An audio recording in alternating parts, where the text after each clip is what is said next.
राधे कृष्णा और बांसुरी। एक बार व्रज में कृष्ण ने अपने बांसुरी बजाने की कला से सभी को मोहित कर दिया था। उनकी बांसुरी की धुन इतनी मनमोहक और दिव्य थी कि वह सुनने वाले के दिल को छू जाती थी। व्रज की सभी गोपियां, विशेष रूप से राधा, कृष्ण की बांसुरी की धुन से अत्यंत प्रभावित थीं।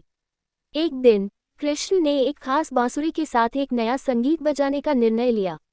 ये धुन इतनी मनोहर थी कि जब उन्होंने उसे बजाया तो पूरे व्रज के लोग उसकी ओर खींचते चले आए। राधा भी उस धुन की ओर आकर्षित हो गई और कृष्ण की ओर चल पड़ी। राधा कृष्ण के पास पहुंची और देखा कि कृष्ण बांसुरी बजा रहे हैं, लेकिन उनकी धुन में कुछ विशेष बात थी। राधा को महसूस हुआ कि इस बार कृष्ण की बांसुरी की धुन में उनका प्रेम और समर्पण पूरी तरह से व्यक्त हो रहा है। वह धुन राधा के दिल की गहराइयों को छू गई और उसने अनुभव किया कि कृष्ण का प्रेम उसके लिए एक अनमोल उपहार है। राधा ने कृष्ण से कहा, हे कृष्ण, तुम्हारी बांसुरी की धुन ने मेरे दिल को गहराई से छू लिया है। ये धुन केवल तुम्हारे प्रेम की महक को ही नहीं बल्कि तुम्हारे दिल की सच्चाई को भी प्रकट करती है। कृष्ण ने मुस्कुराते हुए उत्तर दिया, राधा, ये धुन तुम्हारे प्रेम और भक्ति की एक छोटी सी झलक है।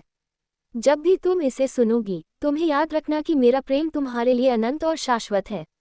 राधा की आंखों में आंसू थे, लेकिन ये आंसू खुशी और संतोष के थे। कृष्ण की बांसुरी की धुन ने उसके दिल को न केवल आनंदित किया बल्कि उसकी भक्ति और प्रेम को भी और गहरा कर दिया। कहानी का संदेश यह है कि प्रेम और भक्ति केवल शब्दों में नहीं बल्कि गहरी भावनाओं और आत्मिक संबंध में व्यक्त होती है। कृष्ण की बांसुरी की धुन ने राधा को यह समझने में मदद की कि प्रेम की सच्चाई दिल से जुड़ी होती है और यह सच्चे प्रेम का एक दिव्य अनुभव होता है।